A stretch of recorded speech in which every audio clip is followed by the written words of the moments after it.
Hello, friends. Patrick McFarland here, back with another episode of the Liberty Weekly podcast. Today, we have a very special guest. This is episode 55, and we have Stephen Clyde on the line, Stephen Clyde, sorry. Stephen Clyde on the line. He is a friend of all of us podcasters in the Libertarian Union group, and he has plans to start his own show, which I'm really, really excited about. So without further ado, we'll hand it off to Stephen. What's up, buddy? Hey, thanks, man. Thanks for having me on your show. Yeah, really excited. So why don't you tell us a little bit about yourself and about the show? Well, to start about myself, I got into libertarianism I want to say about 7 or 8 years ago. It was right when I turned about 17 or 18 years old. I was just about getting into college, and I grew up with neoconservative Southern Baptist parents, and I always grew up kind of a neoconservative. You know, I knew you didn't want the government ruling your life. I knew, I thought at the time, like, you always needed to be at war because the world's an ugly place. And just as long as we're at war, we're probably doing something good. So I had those typical neoconservative views. And going into college, I was very much on the road to socialism in that my first semester, I took sociology and English, and both my professors were very, very bleeding heart liberal, and they were open about it. You know, after my first semester of college, I was very much had socialist tendencies. And the thing about socialism is it's very, very simplistic in the idea that you have rich people here, you have poor people here, and the answer is just, you know, you kind of transfer from one. It's just so simplistic. You know, once you get into libertarianism, everything becomes intellectual in the sense that you actually have to think about things. Things aren't so completely obvious that you can just have these one-liner talking points. And that's why when you talk to leftists or socialists, they have one-liner talking points. So I think I was about 18 years old. I took an economics class. This completely changed my life. I remember I had a girl who sat in front of me, and this was during 2008. So this was during the Obama years. And I remember she was an avid Obama supporter, and she asked the professor this question one day. She asked, "Why can't we just print more money? Can't we just give people more money if we print it?" And the teacher, well, he tried not to laugh, but he gave her the first lesson of economics, which is scarcity. Money has value because it's scarce. So I think after that first lesson in economics, I started to think about the world differently. And I think within a few months, I saw Ron Paul during the debates, and I was just mind blown. I had never, ever heard these points of view before. You know, pretty much everyone in mainstream tries to put you between a box between like Joe Biden and Mike Pence, and you know, you better not escape that ideological box. But I found out there's a completely different way of thinking about things. So I found Ron Paul, I found Tom Woods, and just ever since then, I've just been an avid reader. I've just, well, actually, in the past few years, I've really started to pick up on my reading and, you know, become more book read. But just all these few years, I've just been studying history and economics. I just love it. As far as starting this podcast, it was just kind of an idea that spurred upon me. I got in front of a camera one day and I did like a pitch, and I was like, like maybe I could really make this great one day. Excuse me, but yeah, that's pretty much how I got involved with libertarianism. It's been a passion of mine ever since, just to talk about it. Yeah, it's awesome. I mean, well, one thing I'm really excited to see is all these. I mean, you can't understate the influence of Ron Paul, and you know, and just calling a lot of people and bringing them into the movement and stuff. I always have, you know, we always have people on the show, and then you hear the same story over and over again. Oh, I found Ron Paul, and I guess people come from different places, but it's funny how he can speak, you know, just to all these different people with the same message.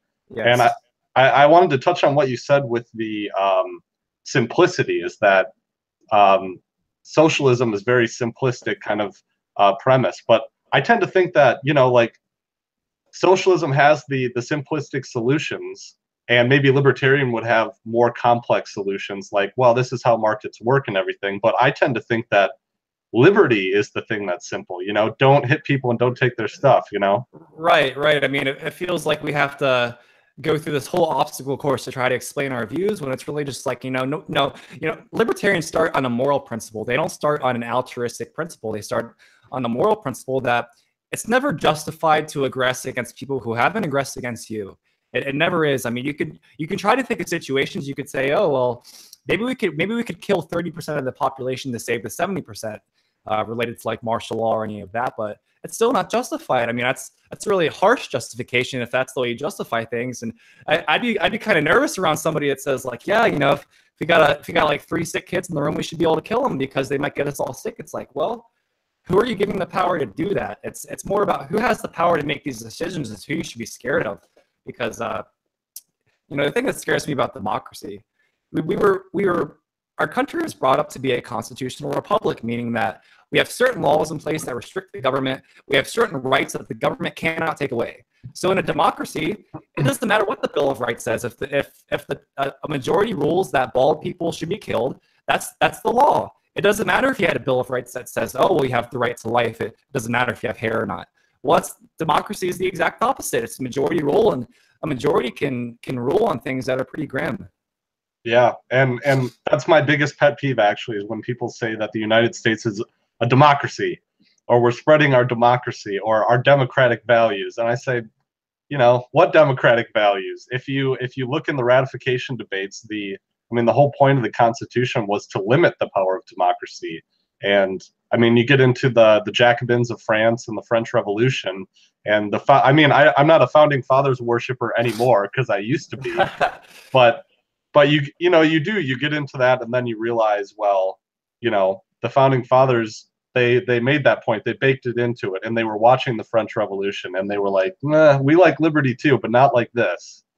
You know? Yeah, I mean, I think I respect the founding fathers from the perspective that these guys were brilliant. I mean, you hear Kevin Gutzman talk about Thomas Jefferson. You pick up any Thomas Jefferson, read any paragraph, and say, wow, I wish I could write like that. I wish I had that intellect. These guys, you know, as far as like the Constitution goes, this was absolutely the best try as far as setting up a free society. It was absolutely the best try.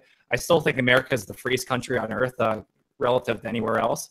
But the Constitution was kind of warped from the start in that when you have implied powers, meaning that I can look at an article and say, I interpreted it a little bit differently than what the founders said, but I think I'm right because I think I can apply some powers out of this. It's just a downhill. I mean, we really don't have a Constitution anymore. And really, when we talk about the Constitution, it's like kind of like talking about like an old memory we wish we could relive. Yeah. None of us were even alive to experience God, I think before the Revolutionary War, we didn't really have much of a national debt. We didn't, or before like the first wars, we didn't have much of a national debt. I know before World War I, our national debt was maybe like $1 billion. And after World War I, it was like over $25 billion. It was, you know, it's just crazy how much war costs and how much the government spends of our money that, you know, we have no say in that. We have absolutely no say in how they spend our money. Yeah, and there's no conversation about morality either, you know, the morality of enslaving generations with debt. And that just makes me think of Alexander Hamilton talking about why we need a central bank and why we should indebt the people, because he thought that it would spur productivity, you know, that that just makes me angry because and I guess realizing this about Alexander Hamilton and realizing how terrible the Federalists were, how terrible Samuel Adams was, or John Adams, excuse me. Samuel Adams wasn't the greatest either, but I've really been influenced by Prof. CJ. Do you listen to Dangerous History podcast too? I guess I should. Yeah, man. No, Prof. CJ is awesome. And I had this founding fathers complex too, but I listened to a series on the American Revolution and really kind of thought that, you know, yeah, these were better, you know, that the anti-federalists were better, but they were still oligarchs at the end of the day. You know, they were rich. It was mostly like, should we make the federal government strong or should we make the state strong? And then at the end, you're just talking about, well, should we make the government strong? And that's the real question. Yeah. You know, when I think about the founders, like I said, I think they're all brilliant, but it doesn't just go to show that, man, these are probably the most brilliant people, some of the most brilliant people in history. And even they couldn't direct a society. Even they set up a society that was almost doomed to fail, in that the powers can't be trusted with the people that inevitably go into government. That's the big issue. It doesn't matter if you know some politician in some, you know, really small town. I mean, they could potentially be a good person, but the idea that politicians in general have our interests at heart, it's a lie. It's a very vicious lie, because in some sense you can defend it. You can look on TV and you can see politicians smiling. You can see Hillary Clinton saying, "Oh, we should give so and so such and such." It does seem like they do have some type of interest that relates to ours, but it's very easy to forget that they're in power because they want to be in power. It has very little to do with helping people. Aside from that, they like being on TV. They like doing the radio interviews. They like people looking up to them as some figure. They love it. They love it. It's addicting, like an adrenaline rush with anything. Yeah, and I tend to think of politicians. You know, the political office attracts a certain type of person. You know, and I think that sociopaths and psychopaths. You know, people that desire to rule. And yeah, but to more of like what Prof. CJ was saying is, yeah, the founding fathers, you know, they had good ideas, but he makes the case that the American Revolution was actually grassroots in the sense that these ideas were on the ground being pushed by even like evangelical preachers, the natural rights philosophy, and that it was more so, you know, the people acting, the people that fought Lexington and Concord before the Continental Congress did anything, you know. Yeah. But yeah, well, we got detracted, and I don't want to steal the spotlight, but you want to talk about your show a little bit and what you have planned for that? Yeah, so I'm actually in the process of acquiring like a new mixer and a new video card capture. So I'm in the process of acquiring a few new things, but it's going to be a Monday through Friday podcast. I'm going to have it lined up, so I do guest interviews some days. Some days I'll just be talking about a history topic. Some episodes will just be really in-depth historical facts relating to historical events. And that's really where I want to get at, is that I think about when I listen to like the Tom Wood Show or any of these shows, my favorite episodes are the one that just leaves me. I watch the episode and I feel like I have a PhD in the material. Like, you learn so many facts in like a 30-minute period that it's like, wow, like I would really love to captivate people in like 30 minutes or less. I don't plan on having a podcast where it goes into like an hour and a half, because I notice people that do that, they don't get as many views. You're gonna have more views if you do 30-minute to an hour episodes, because people want to listen to this like on the way to work. They're trying to fill in the gaps with time, and they have 30 minutes to listen to something. Most people don't have like 2 hours to listen to a podcast. So I think in doing that, I can also manage it 5 days a week, because that is going to be tough. I mean, I'm either going to start my podcast this coming Monday or next Monday, but I think I want to start it the next Monday, because I really want to take a solid week just to get like 10 episodes ready. Because I noticed one thing Tom does, if there's ever a day where he's sick or has an emergency, he'll just play an episode that he already had ready for a situation like that, where he couldn't record an episode that morning, so just play a pre-recorded one. And I think once I get a bunch of episodes lined up, it'll be really, really smooth. I'm looking to get it all on Stitcher and iTunes, and I'm going to try to grow it as much as I can, trying to get a website. So like we were talking before we went on, it's such a long process to start a podcast.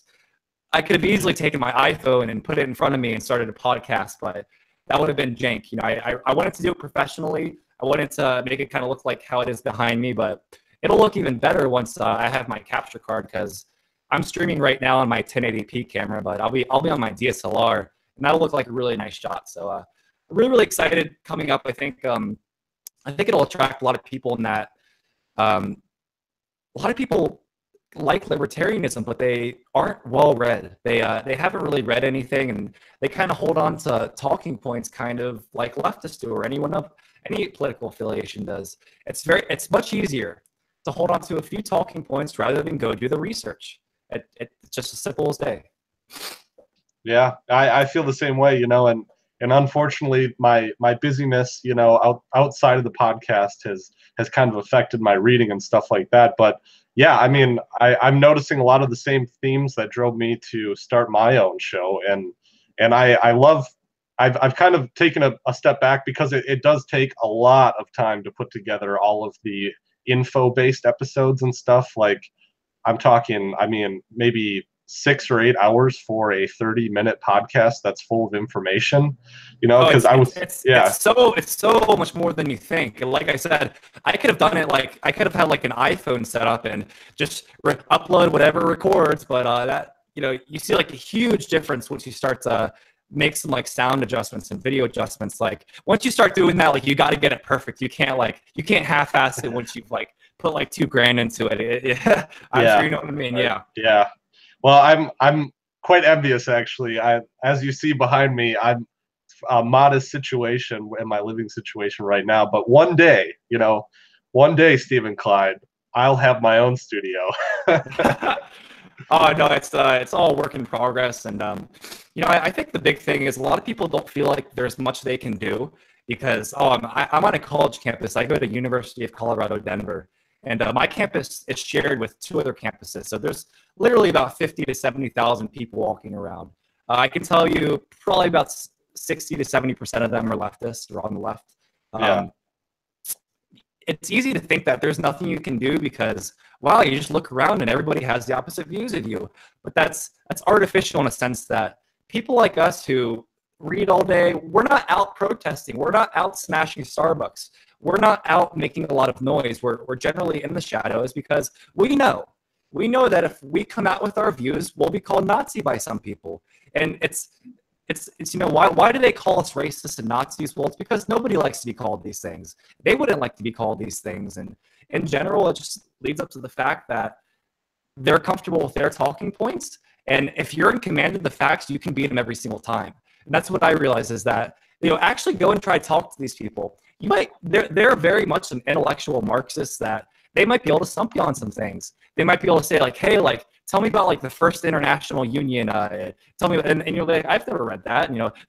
They can pull up like random facts like we can and try to stump you. But in reality, when you're talking about the moral principles, they can't really get around the fact that we start from a moral principle that is you don't hurt other people. And it seems very obvious. It seems even socialists would want to not be harmed by other people because their idea is that we're all exploited by our employers and that they steal surplus value from us. So let's say we produce $100 worth of stuff. The employer sells it for $100, and we get $50. So we get much less than we actually put in producing. So I mean, it does seem plausible. A lot of their arguments do seem plausible. Everyone's worked a shitty job where it's like, oh, I want to get out of here. I hate my boss. I've worked plenty of jobs like that, and that's why I got into crypto, which I guess we can transition into next. But yeah, I think there's so much more that people can do if they just read a few books, read economics in one lesson to start, read a few basic intro to libertarian pieces, and your mind will just be blown. You'll have 20, 50 new facts on hand that you didn't have before. And it feels powerful. There is something powerful about ideas. Yeah, no, I resonate with what you were saying because I've experienced that. You confront the same arguments from a million different people, and they're not arguments; they're just talking points. Yeah. Well, if you don't like it, why don't you move to Somalia? Har har har. Or who would build the roads? Yeah. I think about the fact that their talking points are so simplistic. You can sum them up word for word. Taxes are the prices we pay for a civilized society. I drove on roads to get here. I used the post office last week. You can almost sum it up word for word. It's like there's no variation in any of their talking points. Yeah. And that tells you that it does not come from an intellectual basis. It does not. Yeah. Well, and this is why I'm excited about your show. I mean, for many reasons. And your setup looks great. Everything is awesome. But you are an econ major, correct? Oh, yeah. Yeah. So why don't you talk about that a little bit? And Oh. this teacher who inspired you again. Oh, his name was David Hickman. He's a teacher still. Actually, I emailed him about, it was like 6 months ago. I sent him this long email. I was like, man, you really changed my life and you have no idea how much you did. Back when I was 19 taking your class, I was a socialist. And, I remember that lesson you gave near like the last week of class. You talked to that girl. You told her why we can't just print money. And it was just really it was probably a pretty heartfelt email. I was just like, man, like you really changed my life. Because I could think about like 3 people who really changed my life is him, Ron Paul, and Tom Woods. And I would give my father a lot of credit too, because I remember when I was about 5 years old, so young that I could barely understand any kind of concept at all. He asked me, Steven, how would you like it if when we went to the grocery store, we had to fill out paperwork to do it? We had to go through the government to do it. He explained it in a way that I never forgot it. I never ever forgot the way he said that. And it's like, like, no, I don't want to go through the government to get to the store. I think I can very much do that myself. So just a lot of little things in my life made me end up at this point. And it's crazy to think any number of events could have happened where I could have never taken that economics class. I could have instead taken like cultural diversity classes or anything that would have put in your head that, capitalism's evil. We need to strive for equality, blah, blah, blah. It's very easy to go down that road. And you look at almost anyone that's on our side, Mises, Hayek, they all started from socialist roots. Hayek was a devout socialist. It wasn't like he was kind of socialist. No, he was very, very socialist. But, look at what he became, especially near the end of his life. It's just a crazy transition. And just a few moments of, so to get back to my economics degree, so I had that economics class when I was like 19, and I think ever since then, I think I found like Tom Woods right away. And when you study economics, you study history. It's not like you study one or the other. So I actually major in economics and I minor in history.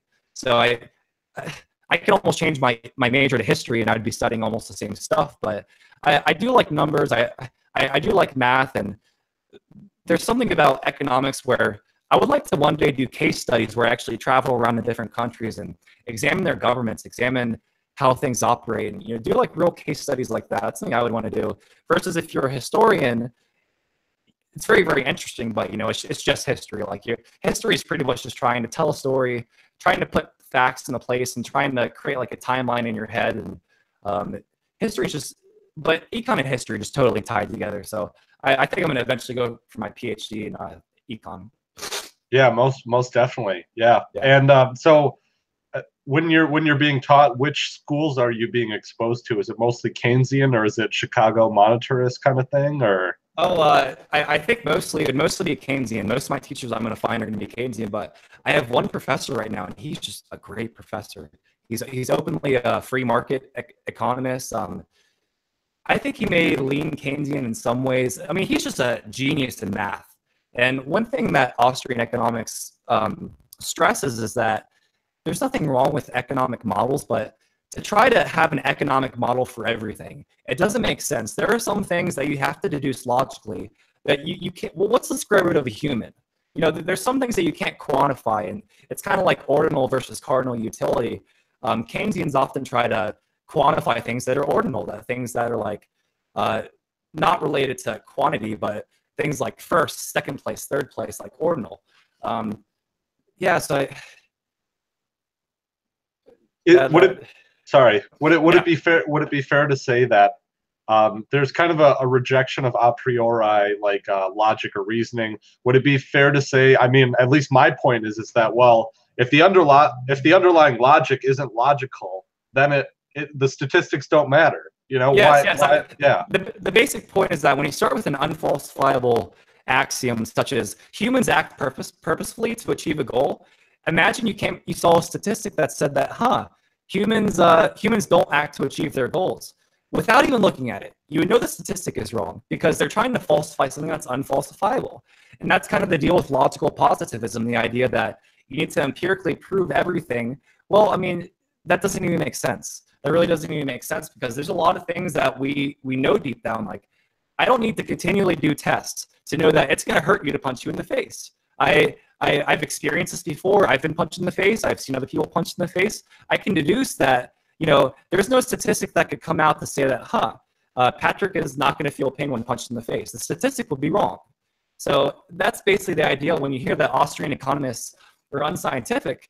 It's just that we think much more logically than the empiricists do, in that we think about things from a starting point, and we don't look to find statistics that mimic our theories. We do the studies, and the conclusions are the conclusions. Whereas very much Keynesians will try to find conclusions that match their previous ideas, and that's the whole deal with the scientific method, is that you can either do something in an unbiased way and do honest tests, or you want to get a result. You know the result you want to get, so you set up a methodology that gives you that result, and that's not hard to do. Take the wage gap between men and women, for example. It's ridiculous because you think about it, that all the mainstream shows is all of men's wages and all of women's wages, and then comparing them. I mean, it's the same reason that when you take into account just hours worked, the wage drops by like 12%. Because when you start to compare apples to apples, it's like, you can't compare a 40-year-old man who's been working out of college into his career versus a woman who's 40 and has been taking care of kids. This is like apples to forks. It's like so far from apples to oranges. But that's exactly how they try to try to portray the statistics. And when you ask people about this, you're like, huh, do the studies take into account any factors at all other than just average wages between the men and women? It's like, well, no. And you can actually go read any of the studies. They all say the same thing. It takes the average earnings of men and women and compares them. That wouldn't make that it wouldn't matter if that showed that women made more. It would be a useless statistic because you're not comparing the same types of people. And Walter Block does a lot of studies on this where he finds that on average, you find between 0.9 to 1.1, and that sometimes men make more, sometimes men make less. I was looking at something yesterday that showed that when you compare men and women that both work part-time, women who work part-time make more than men who work part-time. That's not something you're going to hear in the media. So I'm just giving like one example of the wage gap, but you can take any statistic and you find that people want to get an end result, and so they oftentimes do. Yeah, and that kind of plays into the. I mean, could it be summed up as, those Keynesians would be more positivist, where they want to drive the economy like a car, and whereas the Austrians are just, we're looking at it and saying, well, this is what's happening, or this is the motivations underneath it, or something like that. Yeah, I mean, Keynes' underlying theory was that it's not that far off from Marxist, is that capitalism is by default unstable, and that you're going to have booms and busts in unregulated capitalism, when in reality, all the booms and busts are caused by exactly the Federal Reserve policy or the government stealing people, forcing people at gunpoint to give up their gold. I mean, there's a whole historical reference for all of this. But the way the Marxists or Keynesians describe it is that you have unregulated capitalism, which causes bad things to happen. And yeah, like you said, it's really just putting like a proper driver in front of the, unregulated capitalism is like a drunk driver driving a car.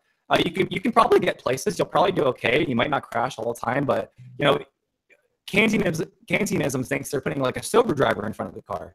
Or this guy's gonna, now that this guy is in front of the car and he's thinking straight, he's thinking in an empirical light, he's gonna get to every destination okay. That doesn't even, one thing to say about Keynes is if he had lived longer, I think he died in 1945, but if he had lived just like 10 years longer, would he have held on to the same things that he did? I'm not sure he would have. I'm not sure Marx would have it. Marx died in 1883. He died right after he put out the first version of Das Kapital. And it was actually Engels who, sitting on Marx's footnotes, put out the second two volumes of Capital. And Marx was trying to explain this. He noticed that across varying industries that the rate of profit tended to fall. So his idea was that eventually this is all going to self-destruct. Like the capitalists are going to try to exploit more and more out of the worker, and the workers aren't going to have it. The workers are eventually going to say, okay, we're going to rise up against our employers. And basically the idea of Marxism is just that you have the workers and the employee. The workers kick the employer out of the business, and now the employees all share all the means of production. So say you work at a Dunkin' Donuts and you make bagels, where now all the employees would own the oven, they would own all the materials along with it. Everything would be shared, and you wouldn't have an employer. So I mean, the idea behind it was violent, but imagine if Marx lived 10 years longer to see that, he really could not solve his underlying theory, which was, how do you have objective prices in a market economy? It's like, what's the price of a banana? And he thought all value came from labor hours. But Karl Menger came along in the 1870s and said, hold on. If I find a diamond on the ground, I'm going to be able to sell that for the same exact price if I mined a diamond for 10 years.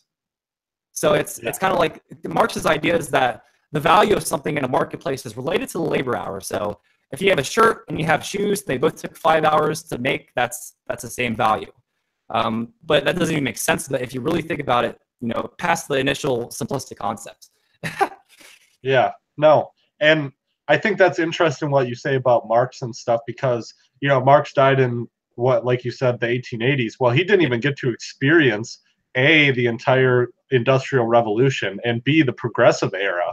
And I've been, I think he experienced a very specific part of the Industrial Revolution where, yes, there were decrepit situations where, he had whole families working, but, he couldn't have imagined what our world came to, and that Marx wasn't against capitalism in the sense that he hated it. He thought it was a stage an evolution of history. He thought that feudalism was bad, so that was replaced by monarchy, and then monarchy was replaced by what we call democracy nowadays, and eventually capitalism. And he thought Marx created the idea of what's called scientific socialism in that.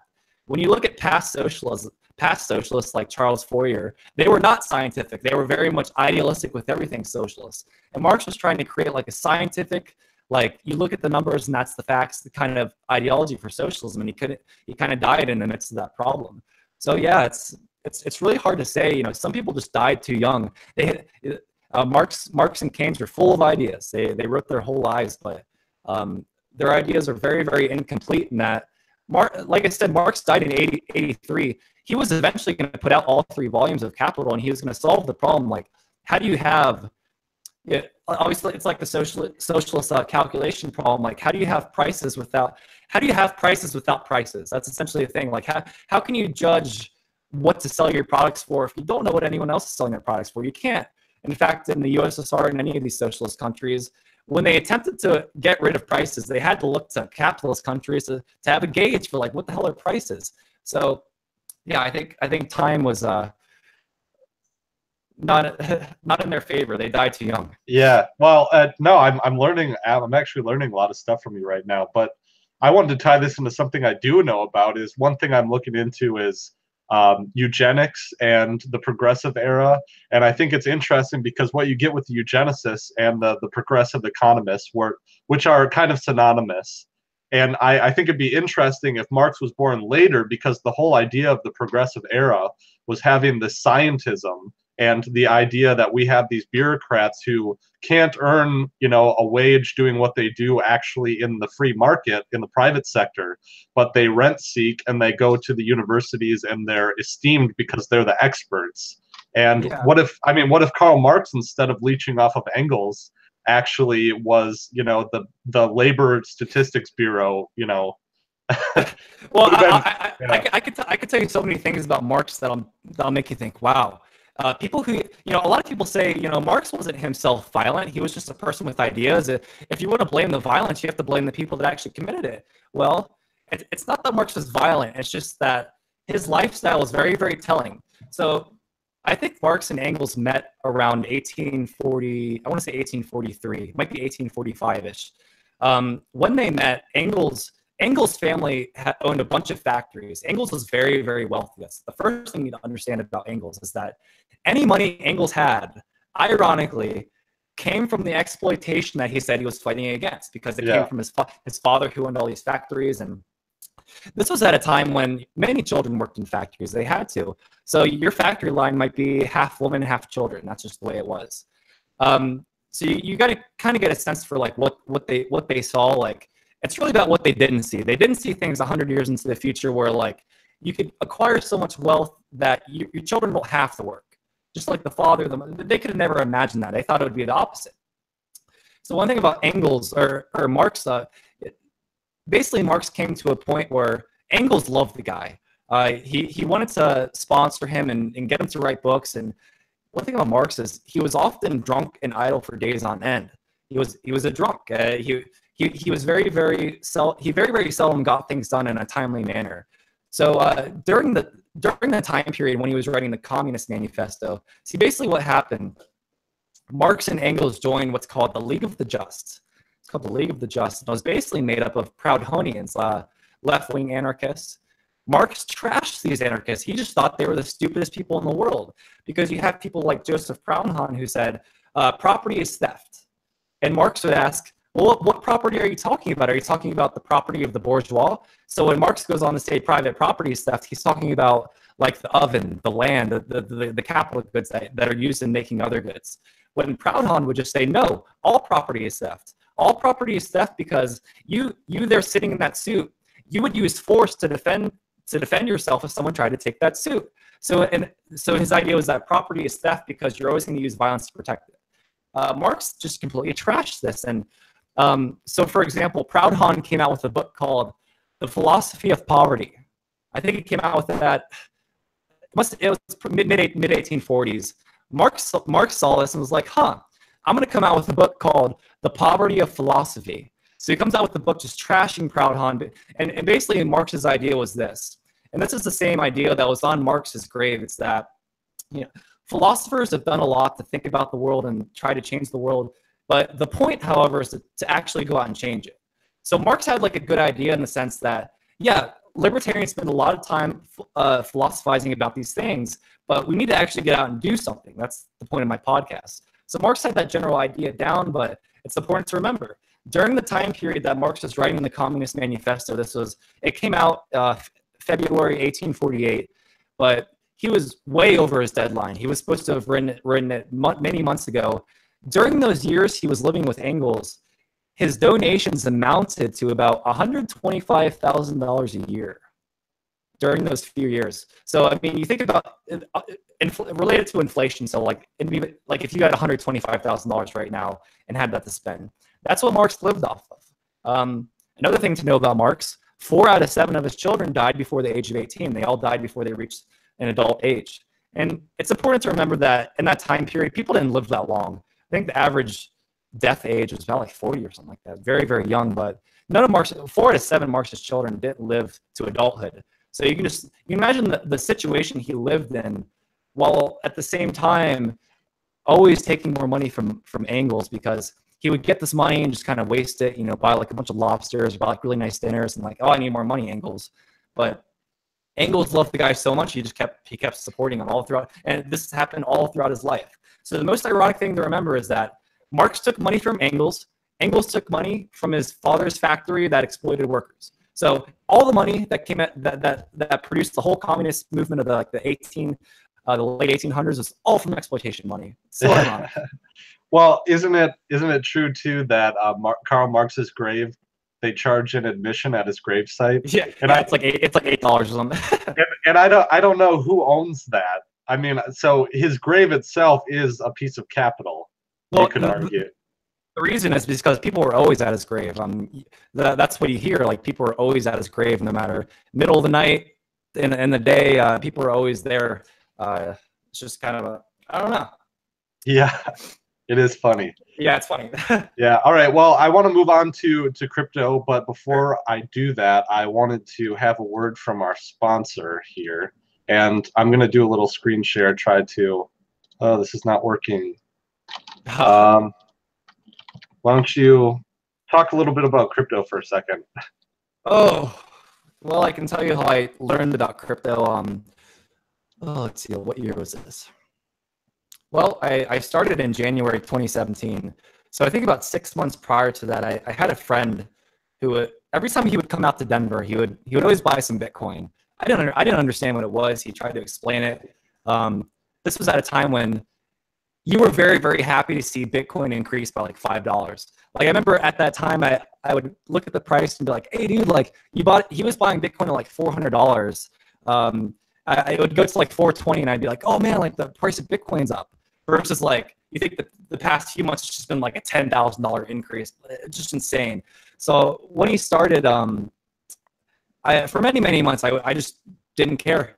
I think like most people, they hear about it and they're just like, this is BS. I mean, this is too good to be true. Like, you're not going to get rich. And oh boy, January 2017, I bought $50 worth of Ethereum. I bought it in cash from my friend.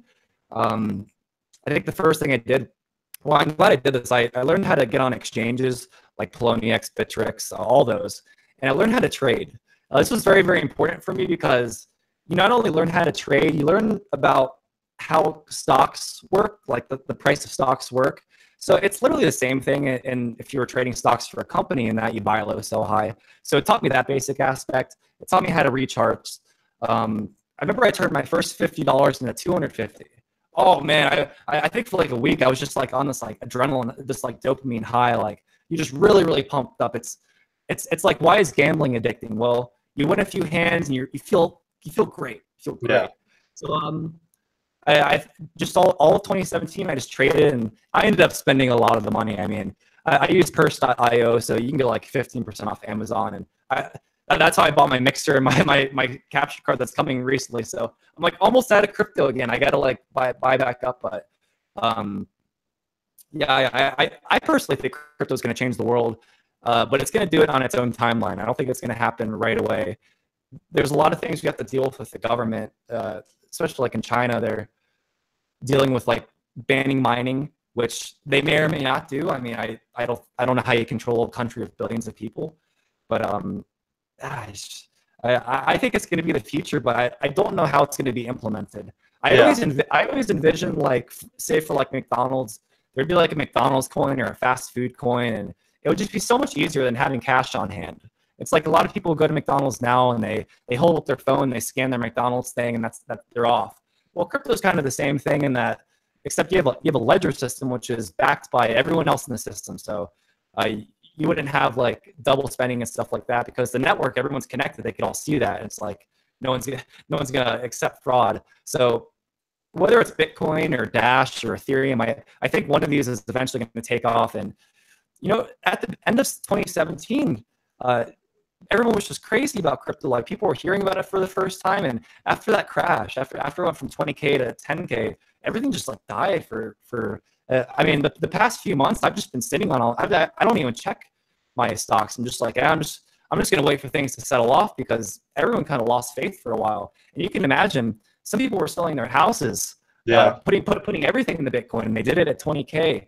Ooh, I really hope those people knew not to sell, because if you didn't sell, you didn't lose. If once you sold, you've lost half your money. You've lost half your life savings. So, it sends chills down my spine to think I could have been in that situation. But I also have been doing this a year, so I know not to sell. Things always bounce back. There's been about 1,000,000,001 times that the market's crashed and everyone thought it was over, and that just happens over and over and over again. It's not going to happen. I think the one concerning thing about Bitcoin, especially in the past few months, was the fees. People were just like, "Oh my God, this is not going to work." I remember I sent a transaction. I probably sent like $150, and it cost me like $25. It was just incredible. I'd never paid a fee that much. It was crazy to pay that fee. So I think the money is all going to be transferred into a coin that's really, really cheap, really, really fast, and anonymous. I think anonymous is going to be a huge key, though, because if you have Bitcoin right now, the government can use blockchain analysis, and they could pretty much figure out where it's been. It's really not that complicated. But with anonymous coins, I think most of the money is going to go into that. I invested in Monero when it was about like $80, and I was able to ride the ride up to like 200 or something, and I sold. But I wish I'd kept it all. I can't believe I sold any of this. It's crazy to think some people bought Bitcoin when it was like $5 and sold it when it was like 10. Oh man, it's 100% gain, but man, that's like a 10 million% loss down the line. It's just crazy. Yeah. No, I have a lot of questions for you actually about this, and I want to get to it in the second half, but I'm going to try our sponsors again. Oh yeah, go ahead, man. Okay, so I'm going to blow my nose while you do that. Okay.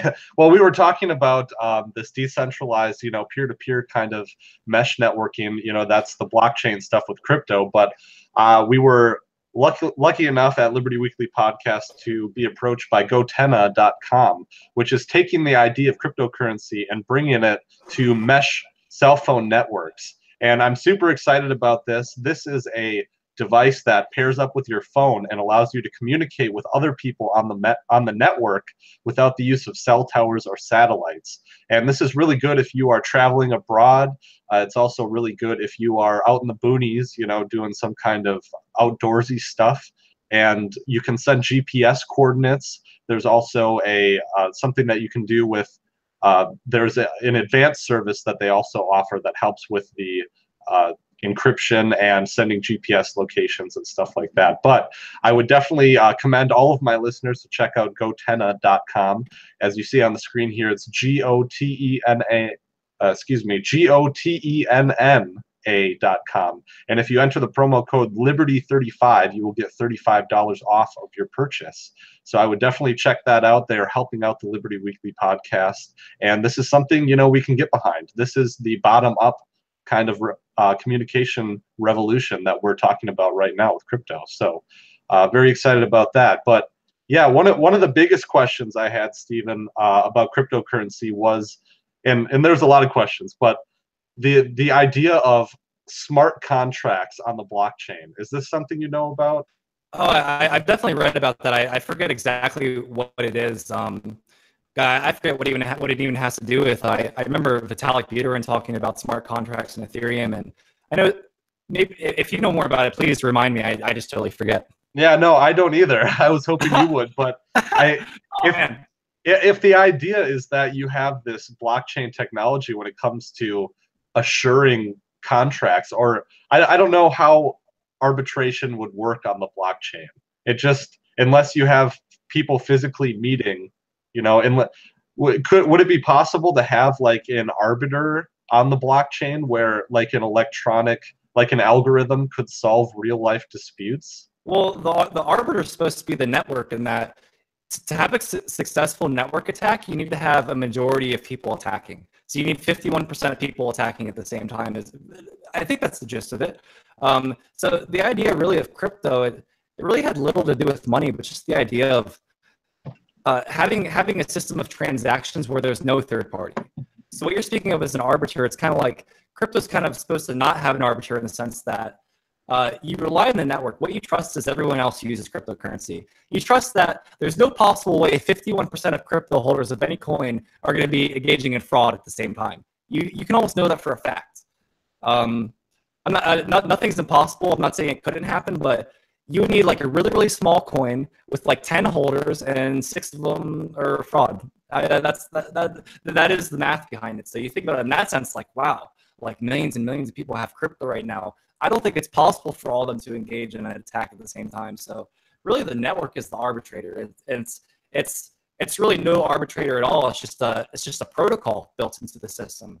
Okay. So That's really interesting though, because from a legal standpoint, so you could have, I guess maybe potentially then what you're saying is you could have an arbiter, but the third party would just be the community itself, right? yes. Yes. So I might not be 100% correct in that analysis, but I think that's the gist of it. I know it's something to do with like you need like a majority to attack the system. You can't. It's not like one person can double spend and fuck up the whole system. That's not how it works. Okay, and so just from a legal standpoint, you're getting kind of into like Lysander Spooner talks about what a jury trial is. You know, you have jury trials for criminal and civil matters, but basically what is implied by a jury trial is trial by the country.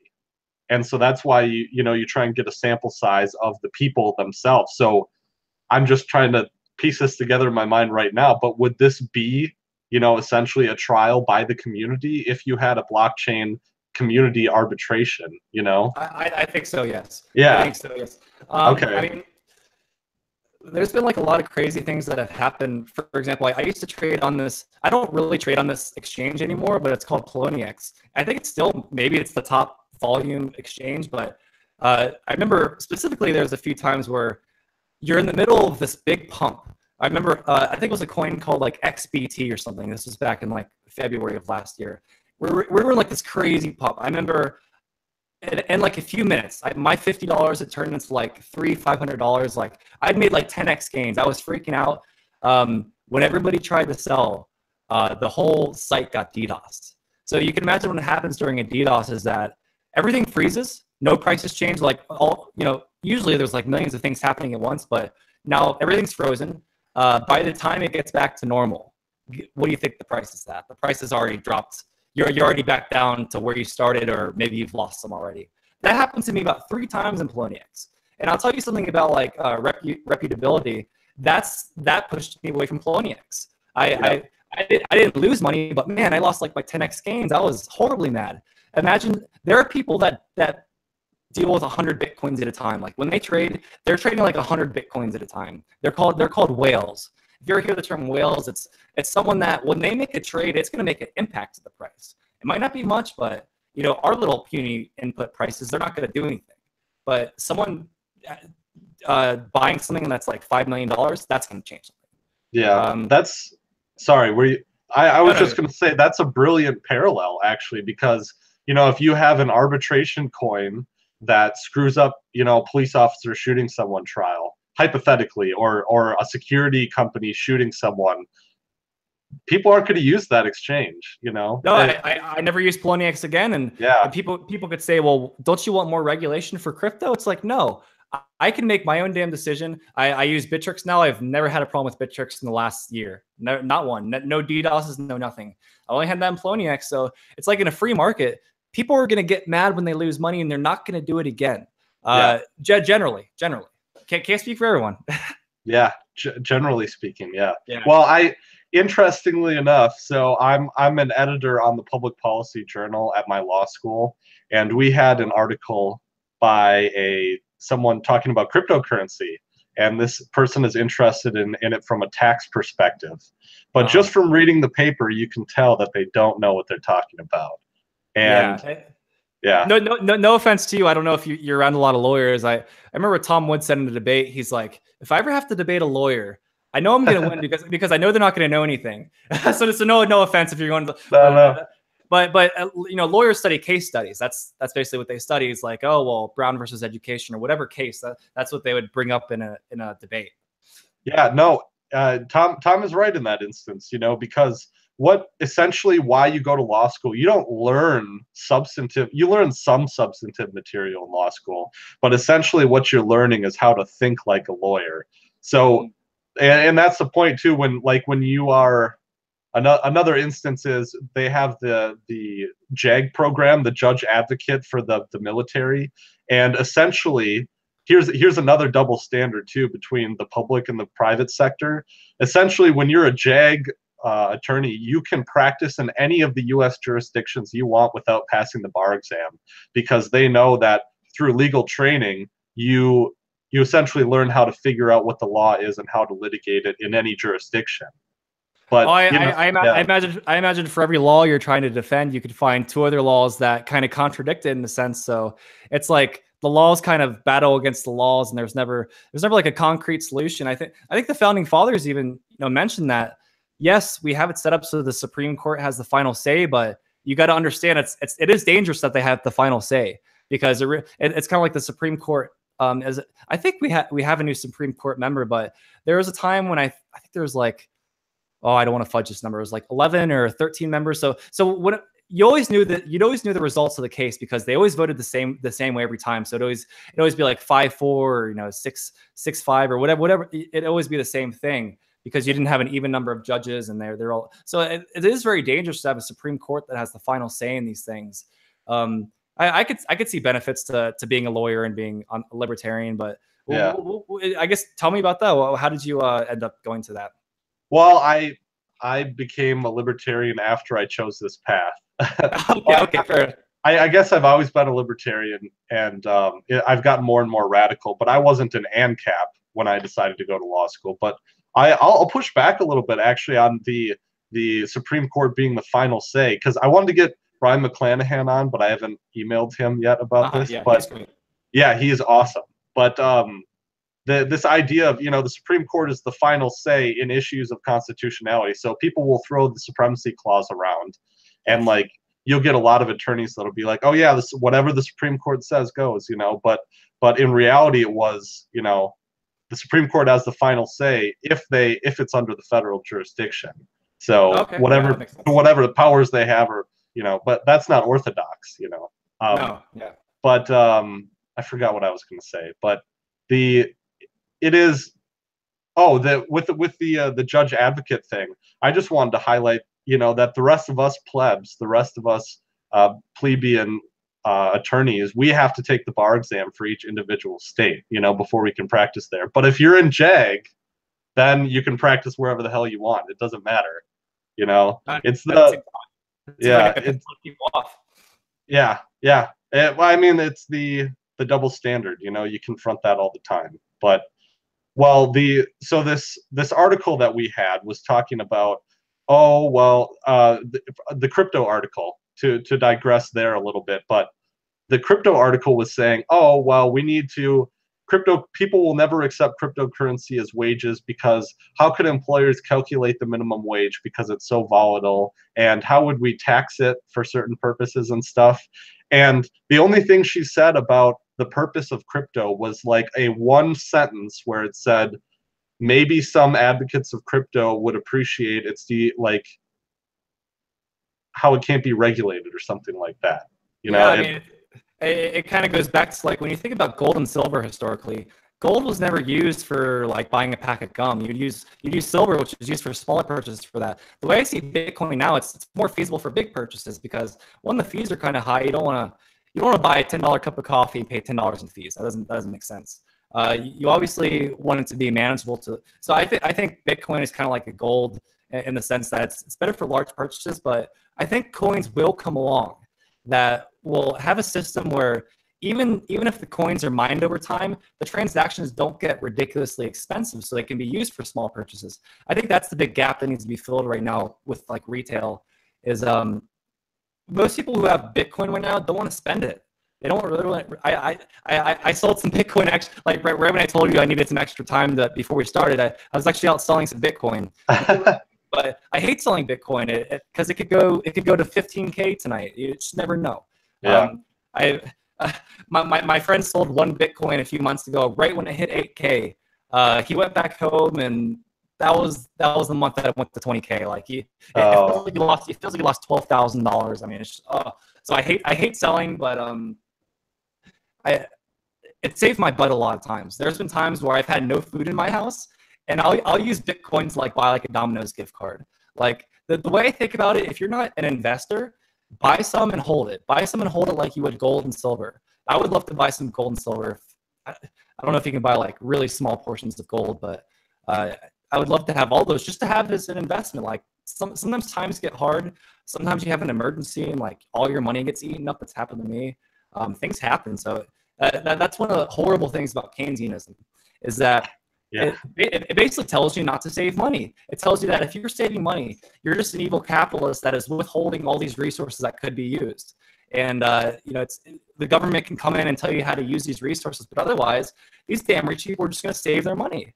And when you talk about like offshore bank accounts, I mean, that's really just to avoid taxes. It's not like people don't want to spend this money. It's like they want to actually keep it by the time when they figure out how they want to spend it, they want to actually have the money. So they're trying to not get taxed. And it's just crazy. We can go into a whole historical discussion about, for example, like in 1921, the tax rate was about like 74%, and revenue that year was about like 700 million, like that. So in 1929, the tax rate was 25%, and revenue was over $1 billion. So you can see you get 50% less taxation, but over 300 million more in taxes. It's kind of obvious why that is. It goes back to like the Laffer curve, and once you tax people to an extent, you're not going to get rid of them. They might move, they might take their money somewhere else, but that money is going to be made. It's really you're just taking it out of the country when you try to tax them. Yeah, all good points, man. And I'm trying to remember. I don't think there's anything else when it comes to like crypto. I was going to ask about the this recent like crash in the market or depression in the market, I guess you could say. What do you see any parallels between that and like the .com crash? Because I know there was that story about this benign company that changed their name to like Bitcoin or blockchain or something like that, and their stock went way up. And I guess the parallel that I'm trying to get at, right, is because you have the .com bubble. Well, obviously we still have the internet. We're talking on the internet right now. So there was like, as this new technology comes in the market, there was all this hype about .coms. Everyone slapped a .com, and then it plunged. But then what we see now is, the FANG stock's still really high.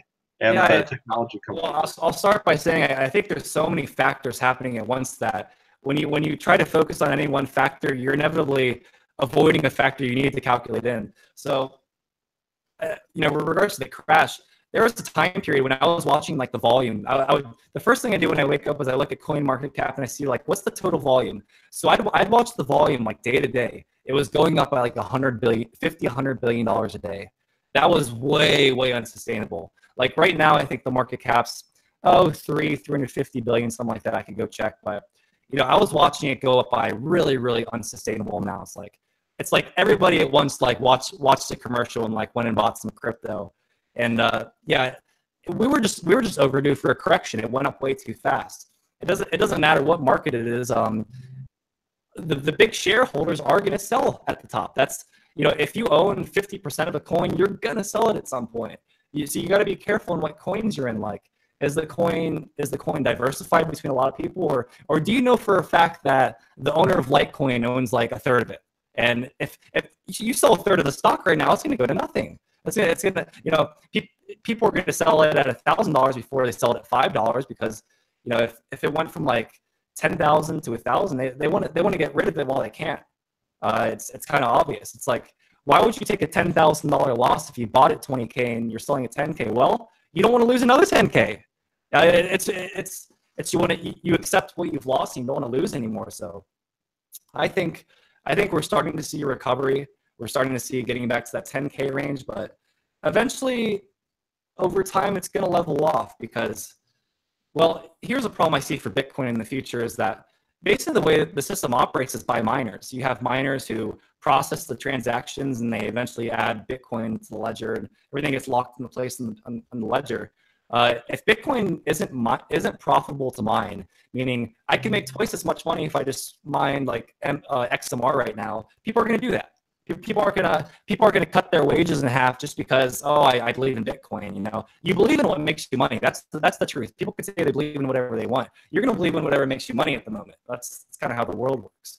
So I think we have a long way to go. I think we're such in the early stages that a lot of people think we're like at the end stages, like we're about to crash for good. It's like no, like we're really in the beginning stages. Probably 1 out of 10 people could tell you what Bitcoin is, what it's about. The other 9 out of 10 people, even if they heard about it, they couldn't tell you anything about it. That's just the truth. The way I know is because I asked people. I'm like, hey, you ever heard of Bitcoin? Nope, never heard. Like, you never heard of it? Like, you've never heard of it. You've never heard the name. Like, nope. Like, you wonder what world they're living in. Like, yeah, it has been talked about. Yeah. No, yeah. Oh, well, I wrote an email. Because I'm an editor on this journal board, I wrote an email to this associate who had written the article, and I explained to her what, and I wanted to get your take on this too, but essentially what I did was explain to her that at the heart of what cryptocurrencies is anarchism. That a lot of people maybe not anarchism, but a radical decentralization of the monetary system and anti-central banking, and that a lot of people are libertarians and they believe in non-aggression, and that actually what you're arguing in this paper they see as strengths of cryptocurrency. The fact that you can't calculate and enforce a minimum wage, I think, is awesome. And the fact that it's hard to tax is, the whole point.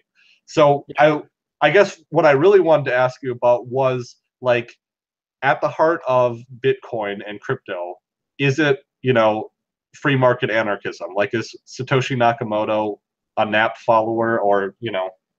Well, that's a really good question. I don't think I'd give a direct yes, because I think people need to judge things for themselves. I could easily create a coin, and I could create a kind of fraudulent coin where I get a bunch of people to put their money in, and there's some protocol where like all the coins get transferred to me at a certain date. Like, you could do that. You could do that. So I think yes, the root of what we're going for, the cryptocurrency we would sponsor is yes, free market anarchy, because I think one of the biggest divergences from like say Chicago and Keynesian, Keynesians think they can fix every single problem.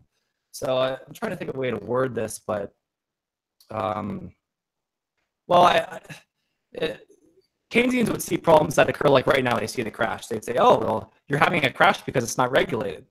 That's what they would say. And you talk to people who understand it. It's like, no, I think there's more factors than that. It was probably just like people were a little bit too hyped and the price corrected, because prices do correct. I mean, it doesn't matter if you have a government or not. They're going to correct to what people will actually pay for it. People aren't going to pay $100,000 for a Bitcoin right now. They're not, because they see, okay, everyone else is only paying 9,600 or whatever. So there's no easy answer. I think yes, if there is that coin which everybody can be confident about, like, yes, it is anarchy, because okay, here's what I was trying to say before. When I talked to my economics professor, I don't get the sense that he said, quote, like, I don't believe in the gold standard. He's a free market economist, but he doesn't see even I do. I don't see a way getting back to the gold standard. How are you going to do that? It'd be very, very hard to do that, to transition back to a commodity-based money where money is the total stock of all the gold, and that's how much money there is. I mean, we're just never going to have that anymore. I think what my professor and maybe some New Age Keynesians would would recommend, if they're free market Keynesians at least, they would recommend another private central bank. So like kind of like how the Federal Reserve is a private central bank. Well, imagine a private central bank that issues a different currency. So the point is, you would just allow. The problem with the Federal Reserve, it's kind of like how Ron Paul said, he doesn't want to end the Fed. He just wants to end the monopoly. Who cares about the Fed? They can issue money if they want to, but if 10 other people are allowed to create money and the government doesn't force you to use Federal Reserve notes, that's all we're talking about. We're just talking about the monopoly. That's really the big problem. And you'd find that people would not use Federal Reserve notes if they, here's something crazy to think about. If you had $1,000, or if you had $100 in 1913, and it's lost 97% of its value since 1913, wow, you have $3 left out of 100. So you've had $97 stolen from you. I mean, inflation is theft in that sense, in that even if you wanted to save, it's going to be smarter to consume now. Like you want to get $100 of purchasing power versus $3. It's very like people are going to, it doesn't matter what your mindset is. You're going to spend the money right away. So the idea of Keynesianism is consume, consume, consume. It very rarely focuses on, what do we actually have? Like, is this smart to do? Like, should I consume all the food in my fridge right now? Or should I actually save it because I don't have any money? It's kind of like, well, Keynesian would be like, well, maybe your food's going to go bad in 3 days. You should eat it all right now. That's just basically the idea of making it for. Yeah, no, that makes a lot of sense too. And well, do your professors see anything wrong with fractional reserve banking and like artificial expansion of credit and stuff? I haven't talked to him about it yet. I keep emailing my professor, like, email me when you have like 2 or 3 hours, like, because once I sit down and talk to him, it's going to go on. I'm like, don't set up an interview with me for 10 minutes because we're not going to get anywhere. Like, I want to talk to him about all that stuff. And, he probably sees things from a different perspective because he's a super genius in math. Like, he really, really understands math. So when you talk to people like that, it does seem more reasonable why they would think they could plan society, because they've done all these complex calculations. Like, they've thought about things that the average person can never think about. The average person can never do calculus. So I think his solution would be a bit different than ours, in that, unfortunately, like, people who are smart, they sometimes think they're smart enough to run society versus the smart person who realizes, hey, I can never possibly know enough to run your life. I mean, it's kind of obvious. Like, I know a lot, but I can never know enough to run someone's life, because your life is your own, and it's going to have to take its own course. It can't be directed by anybody. Yeah, well said. Well said. And I identify with what you said about your professor and you getting together and talking for 3 hours, because we're running into that right now, because we could just keep going and going. But oh yeah, we've already gone like over an hour. It doesn't feel like it. It feels like 10 minutes. I know, right? So unfortunately, the show must end. But just as we're wrapping up, just as we're wrapping up here, do you want to plug your show one last time? And do you have a URL in mind for your website? And how can people find that once it happens? I need a more clear answer to that. So basically, like with YouTube, it takes a little while before you can create your custom URL. But for anyone listening, you can just go to YouTube and type in the Peace and Liberty podcast, and you'll find me. I only have about 3 videos right now, but my name's Stephen Clyde. I read history and economics all day. I think a lot of the things I'll be discussing in each episode, it won't even be stuff I've learned. I'm the type of person where I'll read something one day and I'll learn a whole bunch of information. And it's like, I want to go tell somebody this. So what you may hear in an episode might be something I've read that day. But I think people can do a lot more than they think, because you don't have to be a PhD historian from Columbia to tell people about liberty. You can do your own research and tell people what you've learned. And, that's all historians do. They're just telling people what they've learned. So when you think about the credentials, I don't really believe that you need credentials to make an impact. But the reason I'm going back to college is so I can get that stupid societal degree, and so I can have a little bit more. I don't know the word. I can say I have the PhD versus someone's like, oh well, you seem smart, but you've never gone to college. Like I want to avoid that conversation. That's a simplistic reason is why I want to go to college. It has nothing to do with me having ambitious goals in academia. I do, but I would rather not spend all this money. It's a lot of time and money, and I'm taking a lot of stupid classes. I'm taking a class called like communications. I mean, it's not interesting.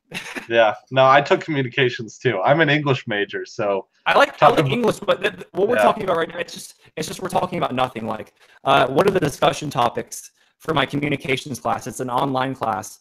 my professor posed the question, what are the rules with friends with benefits in society, and how would you examine those? Like that was the question.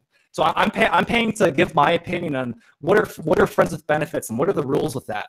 I can just give you just one example of many. Like in my economics of race and gender class, you look at like all the files, and like one of the files is like a John Oliver video. Like this is her source for like where are you going to learn economics? Well, it's a clip of John Oliver. Can't make this stuff up, but college is expensive. And I'll give you one last thing before we get off. I was doing some research the other day, and I found this course. It was called History of France or something like that. And it was basically all these Yale courses. It was basically like if you had 30-something courses from like a whole semester of Yale. It's just all up on YouTube for free. So I'm sitting there listening to like 30 lectures of history of France, and wow, I would have probably paid like 50 grand to learn this stuff at Yale or something like that. And you can learn it for free. So people need to get out and utilize the opportunities they have, because even though things are hard, even though wages haven't really kept up with things because we've taken off the gold standard and everything, there's still so many opportunities that people have. There's a million more opportunities than my parents had, but we are becoming less free. So in the midst of all these opportunities, I would like to direct our society back to freedom and liberty, and away from the idea that's laughable to talk about liberty. I don't suggest using Tinder, by the way, but I made a post in the Tom Wins Elite talking about my Tinder experience. This random girl messaged me, and she was just like, "Are you a libertarian?" And I messaged her like, "Oh, what gave it away? The bookcase full of books." Like I was being a smartass, and she was just like, "Oh," she was like, "Oh, I called it." So, and I asked her, do you like or hate libertarians? She was like, "Oh, I have a vendetta against libertarians." By the way, I did not message this girl. This is like Tinder. Like girls don't message you. Like this, she messaged me just to tell me she hates me because I'm a libertarian. That's about the IQ level you're dealing with people who think about these things. So I'm very, very careful when I talk to people, because some people are they're dangerous because they're so off base of everything they say. They're just not living in the same reality. They think what we're talking about with liberty is like hate speech, and that we can be equated with Nazis. And once you call someone Hitler, that's the green light to punch him in the face. You can't talk to Hitler. You have to kill Hitler. He was a dictator. So they put us in this position where we're constantly having to defend things we shouldn't have to defend. I shouldn't have to explain a million times that I'm against you being murdered for no reason. That shouldn't be so complicated to explain, but yet they put us in a position where we have to like explain this for like hours and hours and hours, when the most they're willing to give to a debate is like their few opinions. Capitalism is evil, and millions of people starve, blah blah blah. That's all I have to give. Well, did she ask you what or you should have asked her, well, what is a libertarian? This is how that conversation ended. I asked her, I told her, I gave you my basic premise of my outlook, that I don't believe aggression is ever justified against non-aggressive people. And could you give me an example of why you disagree with me? I never heard from her again. Yeah, right. Yeah, exactly. Yep. So, well, it was really good talking to you, Patrick. This has been awesome. So for anyone listening, just check out my show. I'll have a lot more stuff to link to in the future. So next time you have me on, I'll have better audio, better video. Like right now, I usually have a teleprompter, but I'm like looking over at you at my monitor because everything's disorganized today. So everything will come together, and I'm excited for everything. Yeah, me too, man. I mean, a lot of the same motivations and the vision that I had for my own show, I'm seeing with yours. And it sounds like you can bring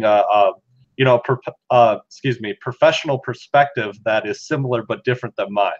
And that's really been my goal. I mean, everyone has a perspective, but I try to back everything I say with like a historical fact or something other than just an idea. I think ideas are important, but even like Karl Marx said, like people think about philosophy all the time, but it's actually up to people to go out and change the world. You got to kind of be the change you want to see in some cliche sense, but it is in some sense true. I mean, there's no real purpose to living in a circle jerk in an anarcho-capitalist community or any of them, like where you're just talking to people who agree with you. I try to go out and find people who disagree with me and try to start debates and try to see like, wow, like how do I get people to transition from where they are to me? I think it takes a lot of effort. It takes a lot of effort, and I very much could have just sat back and just year after year, just, talk to people who agree with me and never try to convert anybody. But I'm past that point. I want to see a better world. I think I want to have kids one day, but it's a tough world to bring kids into. I don't,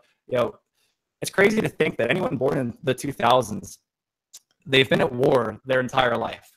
Yeah. I was born in 92, so there's at least a period where like we weren't in an active war, but man, all the 2000s kids, they're all born into war. That's all they know. It's very, very sad.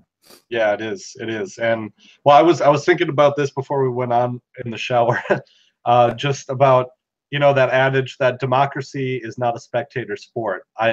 We hate democracy, but it's so true. This is not a spectator sport. Making positive change in the world, trying to prevent aggressive violence, and I'm seeing a lot of people that I've communicated with start their own shows, and it's very uplifting for me and fulfilling. And you'll learn this too as people talk to you and they are affected by what you're saying and they decide to start their own shows.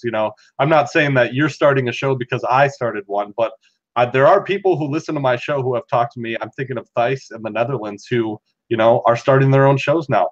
Do it. I'll tell you one thing about like that is that I might look put together and competent right now, but man, you look at me like a year or two ago, I was really, really on a path to nowhere. I mean, I had several drug addictions. I was just with the wrong group of people. I had a few abusive exes. I mean, you could have never ever imagined seeing me in a suit and like a nice background with on a podcast. You would never ever imagine that. You would have been like, man, this guy's not going to live till he's 30. So I can tell people who are listening that, if you're in a position in a hard time in your life, you can get through it and you can excel a million times more than you thought you could.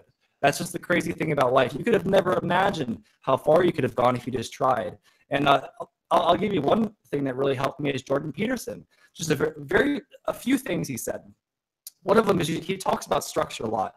If you don't have structure in your life, you're going to be depressed because life is chaotic. You're gonna experience things that break your heart, that are almost seem nearly impossible to deal with. And if your immediate vicinity is chaotic as well, you're basically just living in chaos. So it's like when I wake up every day, like I make my bed, I go clean my whole apartment, like things I'll do for the rest of my life. It's a habit that I'll keep the rest of my life. But Jordan Peterson asked you this. He asked, even if your life is terrible right now, try making a few select changes and do it for 1 week. You could always go back to your old lifestyle. You could always go back to the destructive lifestyle, but just try something different for 1 week. And boy, I tried changing a few habits, and just in an instant you feel like you have something to live for. Like the depression, it just kind of goes away when you feel like you have something to live for. When I think about when I was the most depressed, I didn't have a purpose, and I think a lot of people just don't have a purpose. They're just day to day. They never think about the future. Or when you think about when you're asked when you're young, where do you see yourself in 5 or 10 years? Oh God, I used to hate that question because I didn't have an answer. I thought it was a stupid question, like who would know? But now as I got older, I realized like, yeah, it's really, really, really, really important to have long-term goals because they relate to your short-term goals. So Jordan Peterson helped change my life a lot. I think it's changing a lot of people's lives, to be honest. Just men are in crisis in the sense that men don't really know how to be men anymore. My dad's generation was tough guy men. Like you didn't get tattoos and piercings. Like that was sissy stuff. And now it's like all the things my dad thought was sissy is like the things we embrace in our society. And I don't know. It feels like testosterone levels are down among men. It's just generally like men are definitely needed like a voice to tell them like, hey, like you can do so much more than you think. You can be a good family man. You can have kids. You can be competent, and you could totally change your life. It really does not matter who you are. So I'm an example of someone that turned their life around completely. So I'm very much not. I didn't come from like a privileged situation where I had everything handed to me. I was very much I had to work to get to where I'm at, and it was tough. It was tough, but anyone can do it. So yeah, kind of relating back to what you said. Anyone can start a podcast or do anything. You can get out and start talking to people. It makes a big difference. Yeah, no, I feel you, man. And I'm struggling with a lot of the same things that I think a lot of men our age are struggling with too. Like, just procrastination and motivation and trying to, I'm in law school, but I can be a Karl Marx sometimes, lays around and and all of us can. I think that's natural. Like everybody wants to maximize their leisure time. That's what life is about. Like, you want to have the most amount of fun and do the least amount of work. That's kind of obvious. Yeah. Yeah. So it's been really good talking to you, Patrick. Yeah. So anyone that's listening, just check back in like a week or two. I'll have my first episode up, and when I get my video capture card and my new mixer, we'll do another interview, and you'll see how much better it looks. Oh, it'll do great. It's great now, but yeah, we're really glad you're here. I'm really looking forward to you joining kind of what I'm terming this like underground ring of ANCAP podcasters and stuff, and I'm looking forward to you being a good voice in it, a big voice too. So I think something that helps above all else is just knowing that you're not alone. Like relating back to depression, like depression feels like you're alone. It doesn't matter what you're feeling is. Same thing with libertarianism. If you're feeling alone, it's almost hard to feel excited about the ideas because you're just one person saying something that everybody else is saying is wrong. But you find other people who have similar interests, and it really makes a night and day difference. So like having like you guys in my life, it's been a huge help, and can't tell you enough can't say enough how much I appreciate all the people I'm able to contact each day and communicate with. Yeah, definitely. And what I really want to happen is a meetup, where everyone in the Libertarian Union or, people that listen to our shows or whatever, that's the ideal. We're still building and we're helping each other build in terms of audience. And one day it'll all come together. I think, 5 years from now, we have this grassroots kind of thing. Oh yeah. Yeah. It's amazing what can happen in just a year, 2 years, 5 years, just completely different, things that can happen. I mean, my life changed so much in 2 years. I couldn't even start to explain how much. Yes. All right. Well, I'm glad you made those changes, man, and I'm looking forward to this relationship. Thanks so much, Patrick, for having me on. Yep.